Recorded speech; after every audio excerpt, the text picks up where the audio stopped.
If it's not the no power, it's the potholes. If it's not the potholes, it's the no water. Huge infrastructural challenges are getting South Africans down, and they're seen as a ticking time bomb. The South African Institute of Civil Engineering wrote a report last year and found that half of all infrastructure in South Africa had failed or was in danger of failing. The overall rating was a D, indicating that infrastructure is not coping with normal demand in this country. To discuss, we're now joined by Gundo Maswime, who is a lecturer at the University of Cape Town's Civil Engineering Department. Mr. Maswime, thank you for being with us. We've had outages in Johannesburg, Nelson Mandela Bay and Cape Town are facing day zero at one point. We've had water outages in Tshwane and sewage spills in KwaZulu-Natal. Do you think it's going to get worse? Does this just give us a taste of what's to come? Yes, unfortunately, there is a very strong nexus between water and electricity, because we pump water so that we can supply low-lying areas. So we have to pump it high in elevated tanks. So if you are not pumping, it means you are not able to supply water. The other thing is that our system, especially when it's not well maintained and it's old, it's not able to take the on and off that happens with electricity. So it means an old pipe is designed to just be having water, keeping it together. So with the dry and the wet and the dry and the wet, what then happens is that you start having a lot of pipes that are breaking, which is happening a lot in Johannesburg, in Nelson Mandela Bay, and in many other areas. So until we solve load shedding, our water challenges will be exaggerated. Is load shedding the straw that broke the camel's back, as it were? Was there this underlying problem with our infrastructure and it would have failed sooner or later? Or is load shedding really pushing that time frame in a sense that it could have lasted for much longer if there wasn't rolling blackouts? Yes, load shedding is making quite a big contribution to the problem. The problem was there, so we can't really say it's a problem. If there was no load shedding, the problem would have gone away completely. The problem was there. But it has now been exacerbated by the on and off. Some of our systems were designed not to let air out. You realize sometimes at home, when you open the pipe, you will hear like a ringing sound, on the background. That is called the water hammer. But the pipes that come into our homes, into our houses, have been designed for that open and close, open and close. The pipe in the network is designed to just carry water all the time. There has to be water on the system. So when you release the water, the rush that happens when it comes, that surge in speed and power, when it goes through the corners, there's a build-up and air bubbles are introduced in the system, causing that water hammer in a system that's not designed specifically for that. So that is making things worse. And with storage, they have got sumps where they pump the storages. The sumps can only work mostly for about an hour without the pumps working, and then it starts spilling over. But now we have 2 hours, 3 hours of load shedding, and it's actually making it worse.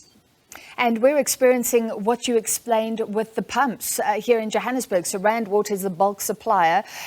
A station goes down, power goes down, a whole station blew, and then it could not pump water from the dam to the reservoirs, and Joburg Water then uses the reservoirs.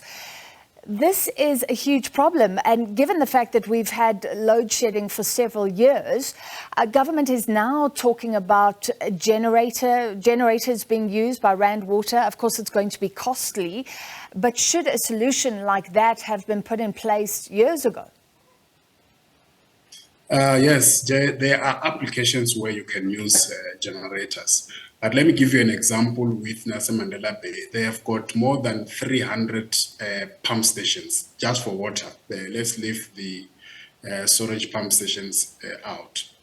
And Johannesburg could well be having a very similar number. I don't have the exact quantum of the figure.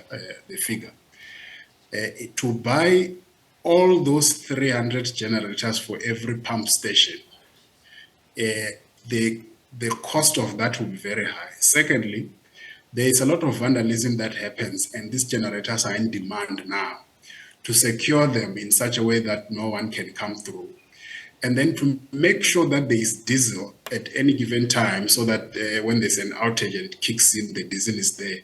I think it can be done, but I think we might be overexerting ourselves. There could be an easier way of solving the problem without having to buy a generator for every water pump station, for every reservoir, for every storage pump station. I don't think it will be practical with the current funding climate. So what solutions are there? Let's end on that. And I mean, do you have hope? A Mail and Guardian article looked at countries that have had huge infrastructural challenges but have turned things around, like Indonesia. Could we turn this around, and how? I think if we right now focus on dealing with the problem of outages, that we will have solved half of the problem. But the intervention that is needed for storage pump stations is not necessarily the same as what we would need for water pump stations. For example, if in a storage pump station there is a scope to increase the pipe sump, so that it can at least withstand an outage of 3 or 4 hours. So when the electricity is out and the pump is not working, the sump fills up, or you build a second sump. I think that is much more practical, and it can only hold for so long. And there are other pump stations that, of course, that it might not be practical because there's no space to do that. There's no land for that. At least then the additional capital input will be less. But in the case of water, it might be a bit more difficult, because the kind of intervention you would do, you go to the strategic places. For rainwater, for example, you will then look at the supply where you're abstracting, make sure that you have got a big reservoir where you put your raw water. From where you're abstracting, where you purify the plant, you must the water. You must make sure that from there as well you have got larger reservoirs. There are challenges of municipalities. Many municipalities in Gauteng are in this situation. They get water from rainwater, but at the abstraction point where they get the water from rainwater, they don't have a reservoir. It goes straight into their pipes. So in cases like that, the moment electricity is gone, they have a problem. Municipalities that just have enough water and they are balancing, changing from the reservoir to reservoir, 2 hours is a very long time, because water, unlike electricity, you don't switch it back on immediately. You have to fill up a whole reservoir. All right, so you're talking about some reconfiguration of the infrastructure. However, we look at it, there's lots of work to be done. Thank you for your time. Gundo Maswime, UCT Civil Engineering Department lecturer.